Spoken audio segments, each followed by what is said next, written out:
So students, today we are going to start a new chapter. Chapter name is Dust of Snow. So basically this is a poem. What is the meaning of the chapter in Hindi? So we can say dust का मतलब particles या कण जिसे कहते हैं, snow मतलब बर्फ़. तो जो बर्फ़ के कण होते हैं, particles होते हैं, that is the meaning of this chapter in Hindi. So let's begin, let's start. So this poem has two stanzas only. So before starting these stanzas, we must first focus on the keywords. What are the keywords that we are going to study between the lines? So in between the lines, these three keywords are the main that focuses mainly on the theme of the poem. So shook means it's a kind of second form of shake. Shake की second form है shook. इसका मतलब होता है हिलाना, movement करना forcibly. Hemlock tree ये हमें देखने को मिलेगा. हेमलॉक ट्री कौन सा पेड़ होता है? It is a poisonous tree. ये जहरीला पेड़ होता है, ठीक है, पॉइजनस. लास्ट में जो उसमें एक मोस्टली इंपॉर्टेंट कीवर्ड देखने को मिलेगा वो है र्यूड. र्यूड का मतलब होता है हेल्ड इन रिग्रेट, या हम बोल सकते हैं पछतावा. किसी भी चीज़ का जब पछतावा होता है, जब हम कुछ अच्छा नहीं होता हमारे साथ में या ऐसा कुछ बुरा हो जाता है, तो उसका हमें रिग्रेट होता है, पछतावा होता है. तो these are the keywords. So let's begin. So in this first stanza, what the poet is trying to say, the way a crow shook down on me. अच्छा, basically what is the theme of the poem is कि ये जो Robert Frost हैं, जिसे हम कहते हैं poet हैं, जो रॉबर्ट फ्रॉस्ट हैं, वो एक ऐसी स्नो एरिया पे जाते हैं. वहाँ पे तो वो काफ़ी ज़्यादा उनका मूड जो होता है वो काफ़ी ज़्यादा सैड होता है. लेकिन जब एक ये जो हेमलॉक ट्री आपको दिख रहा है यहाँ पे, ये हेमलॉक ट्री पे एक जो क्रो बैठा हुआ है यहाँ पे, ये क्रो एक किसी भी तरह से मूवमेंट करता है, ठीक है, पेड़ को, जिसकी वजह से जो पेड़ होता है उसकी जो ब्रांचेस होती हैं ये शुक हिलती हैं. एंड व्हाट हैपन नेक्स्ट कि जो इसमें ये आपको पार्टिकल्स दिख रहे हैं, बर्फ़ के पार्टिकल्स, ये पार्टिकल्स इनके जो होते हैं इन पे गिर जाते हैं. तो इसकी वजह से क्या होता है कि इनका जो मूड होता है, जो उनका दिन था वो ख़राब गया था, जो आधा दिन था, तो उसका जो रिग्रेट हो रहा होता है उनको, तो वो इससे क्या होता है, उनका मूड अच्छे मूड में चेंज हो जाता है. सो हेमलॉक ट्री आप देख सकते हैं पिक्चर में कि ये बेसिकली हेमलॉक ट्री होते हैं, काफ़ी ये टॉल होते हैं, लंबे होते हैं, और ये जो माउंटेनियस एरिया होते हैं, माउंटेनियस एरिया होते हैं, वहाँ पे जो स्नो होती है, ठीक है, बर्फीली जगहों पे ये ऐसे ये जो पेड़ होते हैं लंबे लंबे होते हैं, ये ऐसे मिलते हैं, ठीक है. सेकेंडली कि इसमें क्रो भी है, इसमें क्रो भी जो है शो किए गए हैं. तो ये दो जो हैं इसमें मेन चीज़ दिखाई गई हैं, जो कि नेगेटिवली लोग उसको ट्रीट करते हैं, लेकिन पोइट ने ऐसा नहीं किया, उसको पॉजिटिवली ट्रीट किया है. तो देखते हैं कि पोएम के दोनों स्टेजेस में क्या बताया गया है हमें. The way a crow Shuk down on me.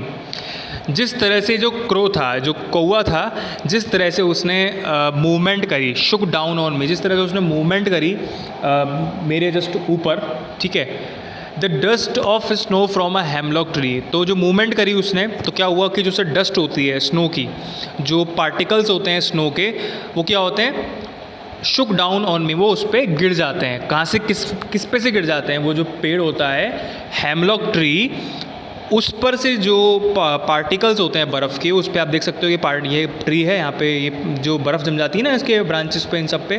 तो जब एक जो क्रो था इसने मूवमेंट किया, तो उससे क्या हुआ कि जो पार्टिकल्स थे जो पोइट थे इनके ऊपर गिर गए. अब क्या हुआ नेक्स्ट स्टैंजा में देखते हैं. Has given my heart a change of mood. इससे क्या हुआ कि जो उनका मूड था, ठीक है, उसमें क्या हुआ, चेंजेस आए उनके मूड में. तो कैसे चेंजेस आए? And saved some part of a day I had rued. तो जो कह सकते हैं कि उनका जो आधा जो दिन गुजर गया था, some part of a day जो उनका गुजर गया था, जो कि उनको काफ़ी ज़्यादा, जिस पर वो पछतावा कर रहे थे, र्यूड था, काफ़ी ज़्यादा उनको पछतावा था कि मेरा उनका आधा दिन जो था अच्छा नहीं बीता. तो उसने क्या किया, जब इस तरह से डस्ट के पार्टिकल्स जो थे, स्नो के पार्टिकल्स, ये जब गिरे उनके ऊपर, तो उसने क्या किया, सडनली इनके जो मूड था उसमें काफ़ी ज़्यादा चेंज कर दिया पॉजिटिवली. तो इससे क्या हुआ कि उनका जो बाकी का जो बचा हुआ दिन था वो काफ़ी ज़्यादा अच्छा बीता और वो बाकी का दिन था वो सेव हो गया। तो कहने का मतलब ये है कि इस पोयम में जो दो चीज़ें हमें बताई गई हैं, पहली चीज़ कि ये हेमलॉक ट्री, सेकंड की क्रो। तो पोइट ये कहते हैं कि जो लोग होते हैं वो हेमलॉक ट्री है क्योंकि ये पॉइजनस है। ट्री और तरह के भी होते हैं जो फल फ्रूट देते हैं, ठीक है, जिसमें कि अच्छे अच्छे फ्लावर्स उगते हैं, ठीक है, जो लोग काफ़ी ज़्यादा पसंद भी करते हैं उन पेड़ों को। लेकिन ये पॉइजनस ट्री है तो उससे लोग दूर भागेंगे कि भाई इसमें तो जहर है, पॉइजन है। सेकंड की ये क्रो को लोग पसंद ज़्यादा कम ही करते हैं क्योंकि इसकी पहली चीज़ तो ये इसको क्या होता है, इल ओमेन ट्रीट करते हैं। एक शब्द है इल ओमेन का मतलब होता है अपशगुन, बुरा, ठीक है। ऐसा क्यों ट्रीट करते हैं?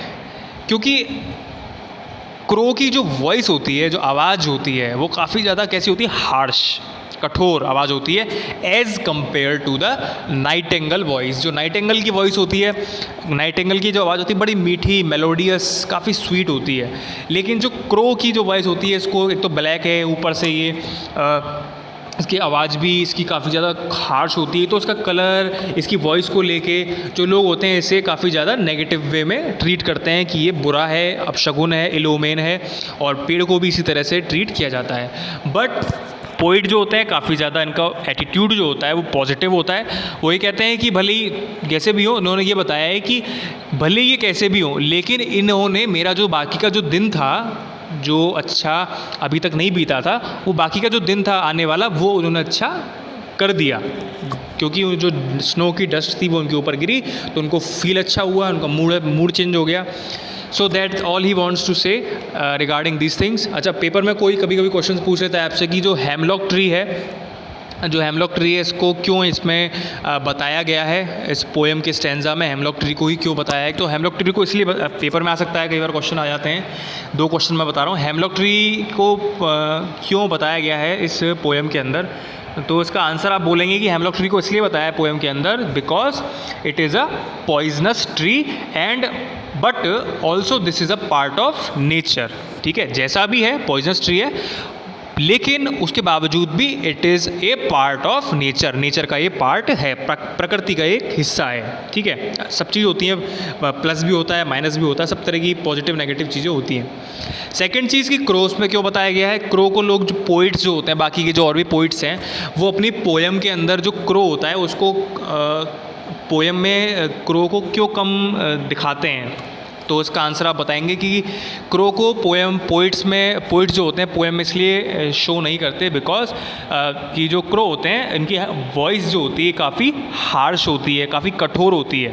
ठीक है, और ये काफ़ी ज़्यादा इनको अपशगुन भी मानते हैं लोग, इसलिए पोइट्स जो होते हैं क्रो को इसमें जो अपनी पोएम्स होती हैं उनमें शो नहीं करते। But Robert frost did not do this, उन्होंने ऐसा नहीं किया, उन्होंने इन दोनों चीज़ों को इसमें शो किया है और वो भी पॉजिटिव वे में।